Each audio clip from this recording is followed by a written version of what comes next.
حدیث کیا ہے؟ محدث عبدالحق دہلوی رحمۃ اللہ علیہ سرزمین ہند میں، ایسے تو آپ سے پیشتر بھی محدثین گزرے ہیں،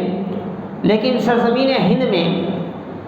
حدیث کے خدمات میں سب سے زیادہ معروف، سب سے زیادہ مشہور نام حضرت محدث عبدالحق دہلوی رحمۃ اللہ علیہ کا ہے۔ پھر شاہ ولی اللہ محدث دہلوی ہیں، شاہ عبدالعزیز محدث دہلوی ہیں، اور دیگر محدثین ہیں، لیکن علم حدیث میں سب سے زیادہ نام جو مشہور و معروف ہے، جنہوں نے خصوصی طور پر حدیث کی خدمات کو ہندوستان میں بہت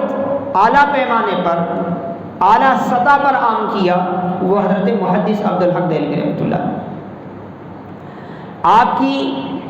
مشکات المصابیح جو انتہائی مشہور و معروف مستند احادیث کا ذخیرہ ہے، جو ہر دور میں ابتدائی درس گاہوں میں کیا ہے بطور درس اس کو پڑھا گیا، اس کتاب کی آپ نے ایک عربی شرح بھی لکھی ہے، ایک فارسی آپ نے شرح بھی لکھی ہے اشیۃ اللمعات کے نام سے۔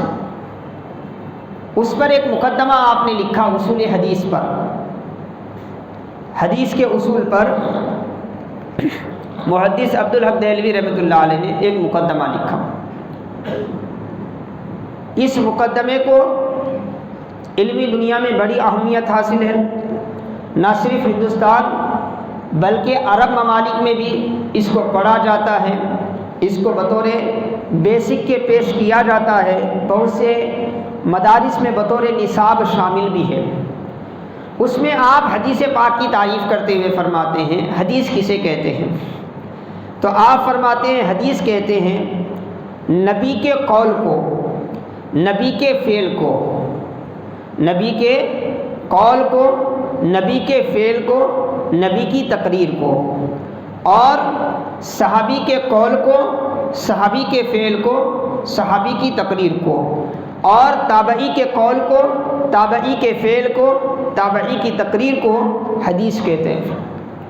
یعنی حدیث پاک کا اطلاق رسول اللہ صلی اللہ علیہ وسلم کے افعال سے لے کر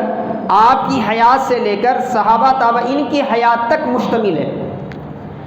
دین کو سمجھنے کے لیے، قرآن کو سمجھنے کے لیے، شریعت کے مقاصد کو سمجھنے کے لیے، اپنی اس دنیا کو بہتر سے بہتر انداز میں آخرت کے لیے ثمر آور بنانے کے لیے ہمیں کیا کرنا پڑے گا؟ قرآن کو بھی پڑھنا پڑے گا۔ قرآن کو سمجھنے کے لیے نبی پاک کو بھی پڑھنا پڑے گا، نبی کو سمجھنے کے لیے صحابہ کو بھی پڑھنا پڑے گا، صحابہ کو سمجھنے کے لیے تابعین کو، تبع تابعین کو پڑھنا پڑے گا، کیونکہ ان سے ہمیں پتہ چلتا ہے کہ